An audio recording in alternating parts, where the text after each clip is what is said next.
basomye naye ndowooza ekikyabulwamu ze values omuntu obeera awo nga tulina value nga abantu abasinga kati bwe bakuwa omulimu ne ku rediyo kuno ne mu maofiisi kyojja kusookerako oyagala kugula motoka ate omusaala gwo miliyoni emu tegujjamu oyagala ogule motoka kubanga kabyanga ye avuga ki motoka naye nze nga tomanyi nti nze namala kusoma myaka nga 3 ekoze eki emabega oyagala kuwasa mukyala oyagala kuzimba enyumba immediately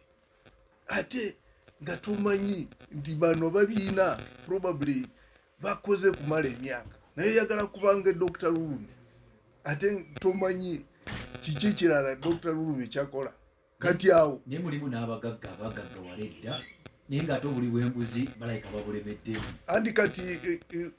mulimu ebika waliwo bagala obugagga babufune mu bwangu ate nga talina omusaala gwe nga tigumala naye waliwo abagagga ate bagala ki they want to accumulate wealth bo kati kibeetaaga ku nsi bugagga tibafaayo oba emirimu ekolwa oba tibazigikoze bagala kuweza bya bugagga byokka ye abeera amasanyu ge kulaba ebyobugagga nabo mwebali omusajja olaba nga mugagga ali mu ofisi ya gavumenti apakinze motoka 6 waka executive director naye akyaba sente kati awo oyerowooza muntu kati ono akyayagala ki alina ne flat naye bwati Katonda bwe yamutonda kubanga obuntu bulamu tibumuliimu tafaayo so long as afunye eki afunye sente so ebyo byonna mu ebiri naye ate some of these values zivira ddala waka abantu ne waka mu maka ebintu biganye kati bw'oba oli musajja abaana bo nibalaba ovudde ku ddwaliro n'eddagala olikwese mu kisenge ddagala lyaki erya ddwaliro oba ovudde ku site novayo na sementi yaki eya contract nogikweka mu store yo omwana ajja kukiraba nti ekyo bwekityo bwekibeera naye bw'anaakula naye ajja kubba akula kiraba okubba kya bulijjo aba nga kiraba ebyo byonna mu ebiri kati ffe nga ba national guidance tulina omulimu mungi n'abamakanisa kulaba nti abantu tubatereeze baddeyo buto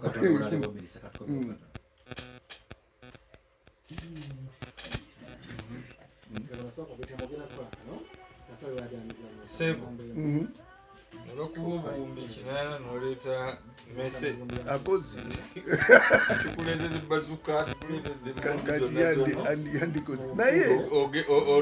ogenda ofuna omunyago n'oleeta kamyo akyabanja n'embogo gye ziri akyabanja kulwanyisa obuli bw'embuzi nnyingi naye ezivaayo ntono kino tekifiiriza eggwanga okusooka njagadde nnyo engeri kati bannamawulire oba bannayuganda mutunuulira eggwanga lyammwe bwe lyanditambudde eggwanga liteekwa kudduukanyizibwa ng'era bw'odduukanya bizinensi oteekwa okuteekamu ssente n'olaba ekitongole ensimbi kye zireeta mu nsawo y'eggwanga nali njogera ne baminisita ba foreign affairs Nazzikuno nga mbabuuza nti singa foreign affairs ministry tuba tugigaddewo Uganda efiirwa ki era interest zaffe bweru wa Uganda interest ki kubanga ojja kusanga amawanga amalala bwe babeera nga balina interest ze balina ebweru zitekwa okuba nga interest ezo ziyingiza ssente kati interest za Uganda mu mawanga ag'ebweru interest tubanga tugaddewo ministry ngeyo ba East African Community tufiirwa ki kati n'olwekyo endowooza ereeteddwa mu kitongole ekya Inspector General of Government IGG okubeera nti twagala kakati okutunulira ssente ze tuteekamu tulabe kyo kivaamu kaki eyo endowooza nkulu nnyo bwe tutyo bwe tuteekwa n'okukuba tooki mu bitongole ebirala ekyamazima bw'okozesa obuwumbi 8 n'ofuna obuwumbi 7 kiringa ng'okutuma e Masaka ng'ogenda kulinnya taxi okugenda okubanja siringi emitwalo 2 ogamba okozesezza nnyingi n'ogenda okubanja entono awo tuba tetukola era oli ateekwa kuba accountability butya bwakozesezza ziri naye kyenjagala nange okumusiimako nti yasobodde okututegeeza nti waliwo obutabalika 9 obugendera mukiyita mu buli bwanguzi wabula mu kibba ssente za gavumenti mu bubbi mu bulyakuzi mu bukenuzi kubanga ebigambo by'Oluganda biteekwa okuvaayo bulungi abatuwuliriza basobole okutegeera ate nga bwe tuba twogedde n'abakonjo baba bategeera nti buno si buli bwanguzi passe wabula bubbi oli n'abeera nti yandibadde akozesa ensimbi ez'oluguudo enguudo 2 n'atuusaako 1 ziri ezandibadde olw'oluguudo olulala n'azibba n'azikozesa ebibye oba oluguudo olwandiwedde nga lugenda kumala emyaka 20 naye nabba kimu kyakubiri eky'oluguudo olwo ne luggwa naye nga lugenda kubomokera mu myaka 5 nga kyefaananyirizaako zino essaati oba products z'Abachina ogendayo n'essaati yo Van Hussein nga ngumu n'agitunuulira n'asobola okukolerayo Van Hussein endala nga kumpi zifaanagana naye ng'ekyenjawulo eno njabayaba ogyozaamu lumu nekola ki neggwawo so musiimi tiyasobodde okutugirayo ekifaananyi eky'obutabalika bw'ensimbi omwenda obubbibwa so nga ate obwo bwandibadde busobola okuwanirira ministries nga 2 era busobola bulungi n'okusasula ensimbi ezitubanjibwa ne tusigala nga tetulina mabanja naye ensimbi ezo ne ziggwera mu babbi ate nga basinze kufumbekera mu banene aba gavumenti kyenyanja kiduda kiva ku mutwe lumu president yagamba IGG bagendeko mpola okuddusa ensimbi ne bazitwala ebweru yogera mpola kubanga gwe oli moderator wa programu eno n'olwekyo bayinza okulowooza nti naawe oteesa kambi kwogerere mwami Museveni yagamba mukyala Kamya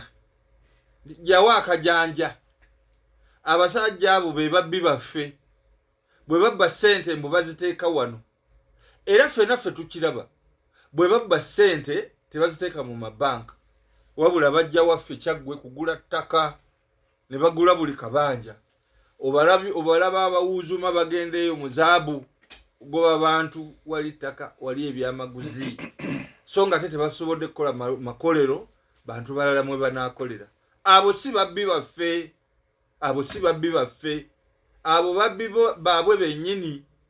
so yamugamba jjawo akajanja maama kolako kyosobola n'ebintu obigendamu ekyo kyali kitegeeza nti yamuweesa obuyinza omukono ogwa kkono n'amugisaako gwa ddyo obubbi bwo busobola okutojjera ekyo tuyita political will omukulu kyayagala okututegeeza nti ebitongole weebiri naye nga ebitongole ebyo tebisobola kukola kati ku trillions zino omwenda obutabalika omwenda nandiyagadde nnyo mukyala Kamya atutegeeze nti bano be balina obuvunaanyizibwa ku trillions zino omwenda atuwa olukalala olwabo abagenda okubanjibwa that should be public information nti sente okusinziira nga bwe zajja enkalala ze zino buli omwezi mubanjibwa tuzimanye okuviira ddala ku president baminister abakulira ebitongole abaka ba parliament bakaawo n'ababbi aba bulijjo abo tubategeere bwe tunaaba nga tubategedde in a name and shame manner kijja kuwaliriza abantu okwefaako bagende nga bava ku nkalala zino kubanga n'amakomero oyinza okwesanga nga tegamala kubasiba. So bw'abanga takoze ekyo naye aba atulimbiikiriza aba atusiba kiwaani nti alina n'okunoonyereza kwakoze naye bwe kubeera nga okunoonyereza okwo tekwatuka ne kwatula baani abalina obuvunaanyizibwa ku butabalika buno aba omulimu agukozeeko kitundu. Twagala okumuteeka ku task annyonnyole bitongole ki kampuni ki baani abalabika nga ssente zino be bazibbye awo ajja kuba nga okuza omulimu gwe ogwakaliisoliiso bulungi. Ekyokusatu, kaliisoliiso tateekwa kutuula butuuzi eri mu ofiisi ze. Fe okusinziira naffe ku bakaliisoliiso abatuwa agataliiko nfuufu agagenda mu maaso eyo, osobola okujja ssebo n'oteekayo ky'omanyi ku muntu fulaani era ng'osobodde okugamba ti n'ensimbi yaguze ebintu gundi naye tebijja mu musaala gwe. Kye bakola nga bali abali munda bagenda nga bagamba oli gw'ozza okuloopa tewategedde amawulire agaffe ewuwo gazze kati nga gw'ojja ng'okubira kaliisoliiso wa gavumenti ng'omugamba waliwo nno abantu abo abankozeeko olugambo naye nkusaba ebintu bino oleme binoonyerezaako. Kaakati nga naye asiika ng'agamba ontemedde ki ng'amutemera nga fayiro ezo zibikkibwako enfunfu. Ebyo nabyo gye biri okuva ku babbi abatono abasookerwako okutuukira ddala ku babbi abanene. Ekisembayo lwaki tasobola kukola mulimu guno effectively okujjako ng'obuyinza bukyusa. Katukomewo katono tukomewo tweyongerere.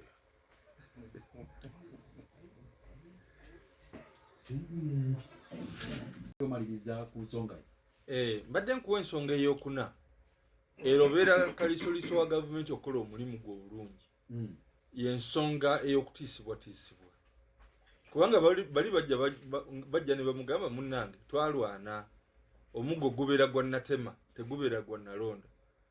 lya kyosobola naye tuveeko. Kale ebintu ebyo bibeera nga byetoneka bwe bityo omulimu gwa kaliisoliiso gubeerawo mu linnya nti mu demokrasiya muteekwa okubeera mu system ya accountability naye ng'ekyamazima ebeerawo in name. Singa yali singa tewaaliwo obubbi mu abo abagamba mbunno baalwana nnyo singa wandirabye esente ze tuyingiza ekyokulabirako nkuwa kimu waliwo eggwanga erituliraanye ng'omubbi ali omu ye mukulu w'oku ntikko abasigadde temuteekwa kubba. Kati kaliisoliiso wa gavumenti aba aluma buli omu agezaako okubba era ebitongole bye biri effective naye kakali wano n'obubbi buli decentralized era buli institutionalized nti bona omugamba kagamba naawe wabbye ziri ono omugamba naawe wabbye ziri ate bamanyagana. Kakati obubbi obw'engeri eyo tebusobola kuwona bubeera nga kookolo. Y'ensonga lwaki ffe tukabirira nnyo emirembe okukyuka. Wano weetaaga Magufuli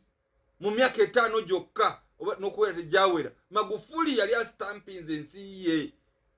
nga mpya n'ebintu nga bitambula ne ssente nga zikomawo mu gavumenti n'akola ebintu ebirungi ebyewuunyisa mu kabanga akatono.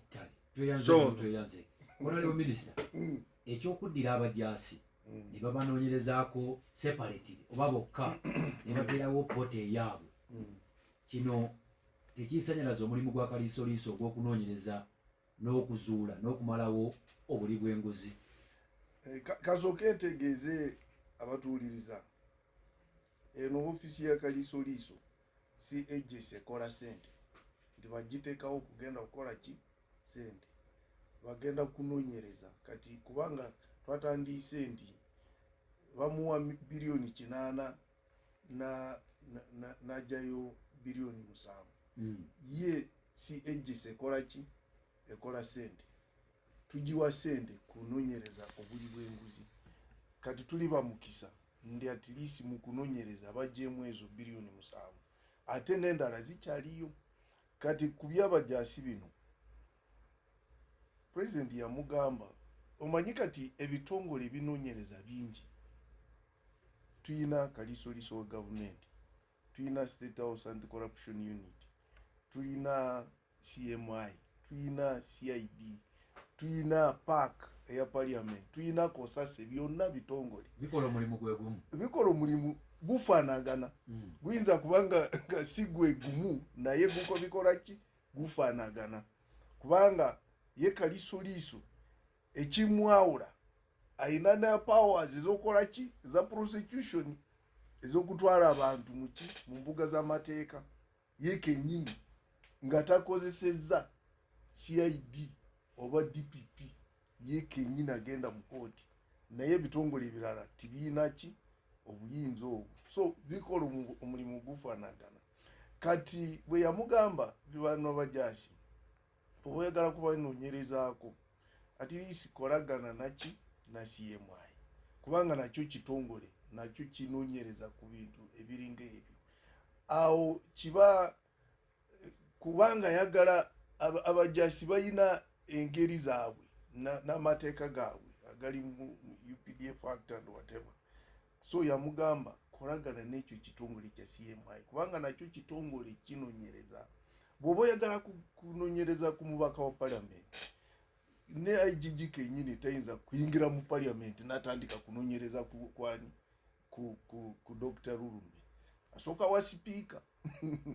asookera ddala wa sipiika, n'oba oba oyagala kumukwata nafuna olukusa. Exactly, nafuna olukusa kubanga kati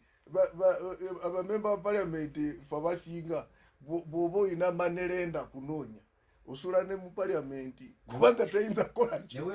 newekwekeeyo tayinza kuyingiramu kubanga omuntu tibayinza kumukwata mu parliament nga tibayise muki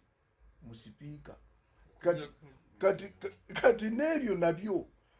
UPDF bw'oba oyagala kunoonyereza ku musirikale yamugamba genda okolagane naki ne CMI so that mukwatagane bulungi. Kubanga omujaasi toyinza kumunoonyereza ku bwati. Omuntu bw'aba amanyi nti asa omusango ate ayina n'ekintu ekitta toyinza kumunoonyereza bwoti kubanga bulamu kiba kintu kya bulamu. Omusango bwe gukusinga emisango eya corruption egyo esinga omuntu bamusiba n'emyaka nga 2. Kati awo bwati bwe yamugamba owaayi bw'oba onoonyereza ku basirikale awo kolagana naki na CMI. Ate Kaliisoliiso wa gavumenti bw'aba anoonyereza ku bajaasi bwatyo bwakola. Ate waliwo bajaasi abali mu nkomo lwa buli bwanguzi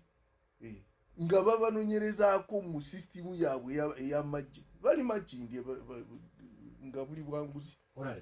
Abajaasi bano singa Kaliisoliiso ayita mu CMI banaalangira ebyobugagga byabo, bajja kubirangirira kubanga bw'ayita mu CMI bajja kubirangirira. Ate lwaki tibabirangirira? Kubanga nabo bakozi ngaffe. Bw'ayita mu CMI bigendere mu mitendera, ebintu bitwalibwa mu mitendera.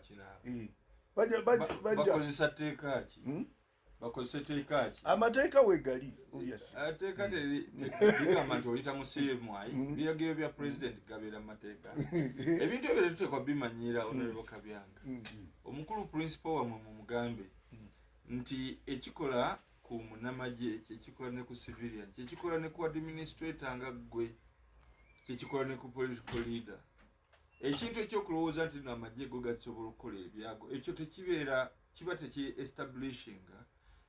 okuweweeza emirimu abakulu abo gye bateeka okuyitamu. No, that is wrong. Ekikyamu kibeere kikyamu era tewaliwo muntu kati kyogamba nti nno abasawo baleme kunoonyerezebwako kubanga oyinza okugendayo ne bakuba akayiso akakugjawo. Kubanga bw'ogamba nti no oli alina ekissi n'olwekyo ayinza okukikozesa obubi n'akuttira awo kwegamba tukuba amabeere mu kyoto. No, ebintu ebyo tebiteekwa kuba bwe bityo. Tukiriziganye nti oteekwa okubeerawo institutions ne wabeerawo n'amateeka agakola ate nga gatukwata kyenkani.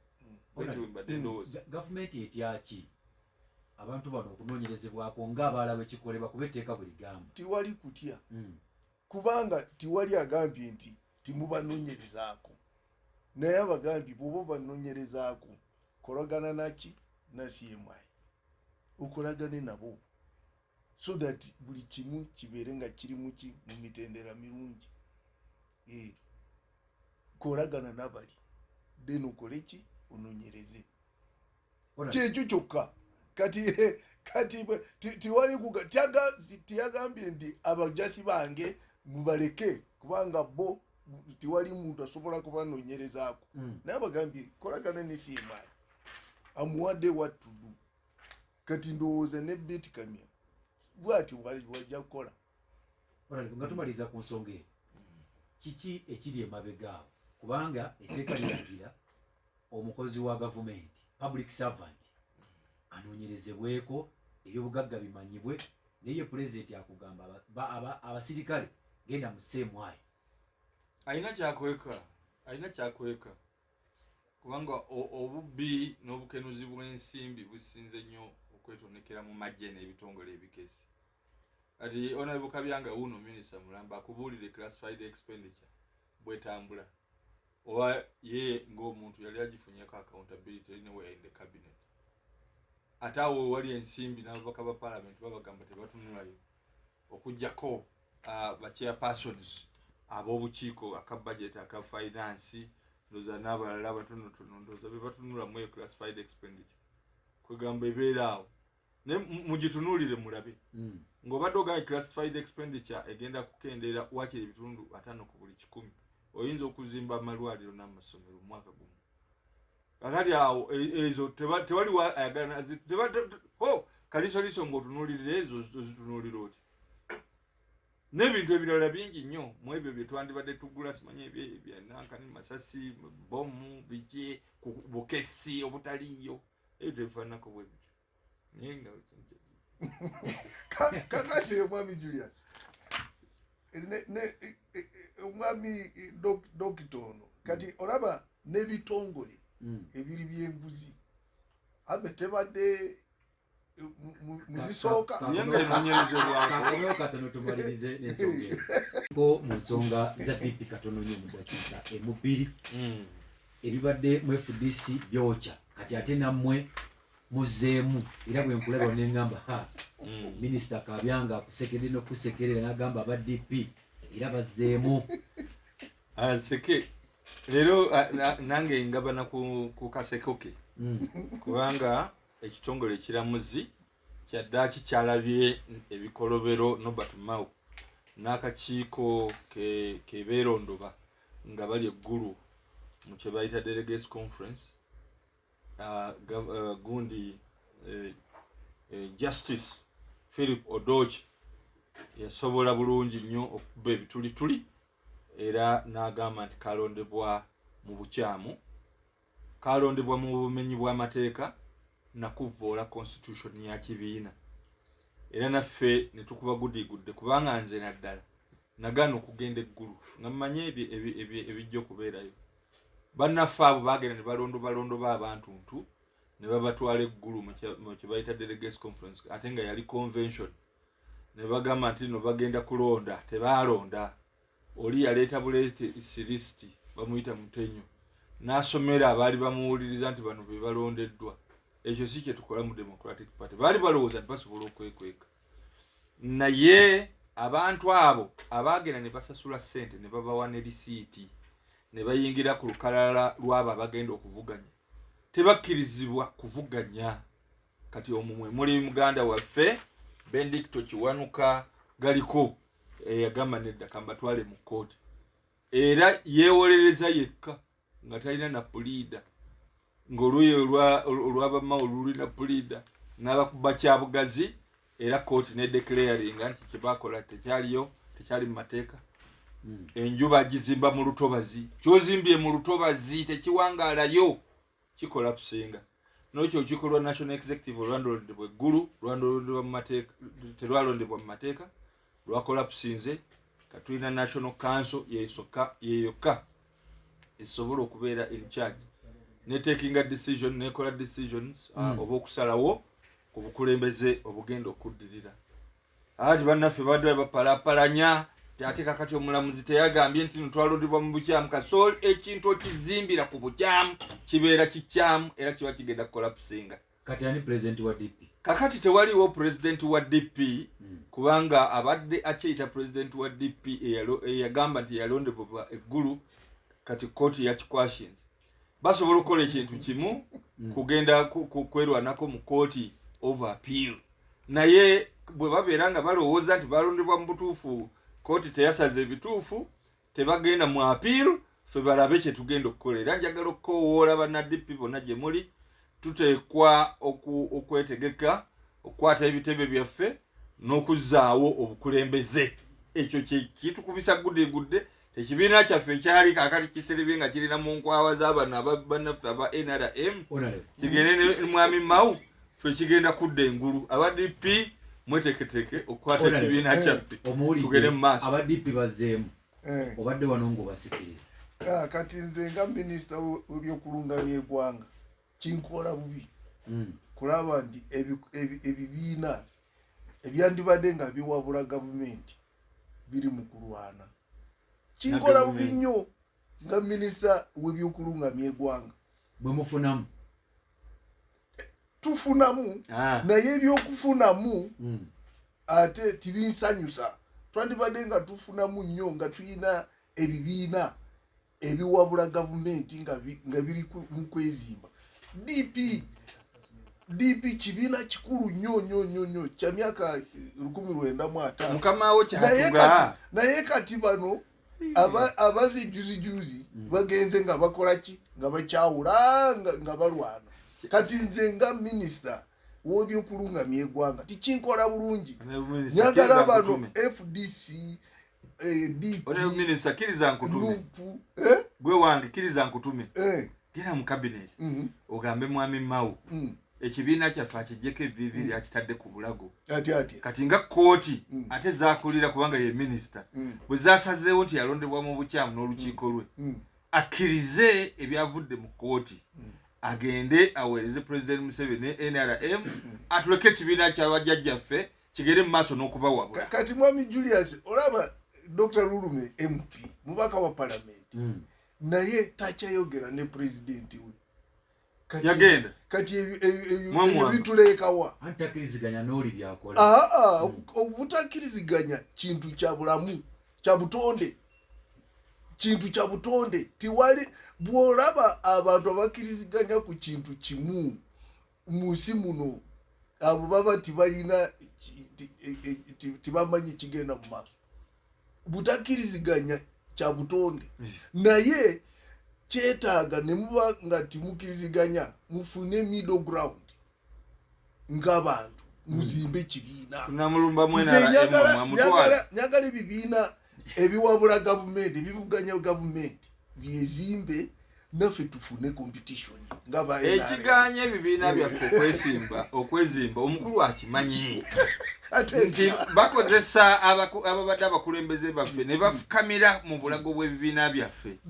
kakali nga minisita wa national guidance kyosobola okuyamba guiding a minister wa justice and constitutional affairs nti tosobola kubeera ataught this way ataught that way serving a one master at a go kiriziganya ne kooti kyeyasazeewo ate bali asobola okuweereza President Museveni ne NRM aweereze gavumenti tujja kukanya ne minisita Godfrey Kabyanga ate ne mugana wange Jonas Sembadde omukadde w'ekkanisa Joshua Musasi Nsubuga azze okutuusaako amawulire g'essaawa 3 awangaala nnyo sawa. Subscribe to our YouTube channel now and make sure you never miss another upload. Katunyumira programs zaffe zonna z'osubiddwa ku YouTube channel yaffe eya CBS FMUG. Ring the bell and never miss another video. Twagatteko ku channel yaffe eya CBS FMUG ng'onyiga kadawo oba YouTube bell button osobola okufuna okumanyisibwa ku buli program gye tukuweereza. Leave a like now. Teweerabira YouTube channel yaffe CBS FMUG. Subscribe and leave a like.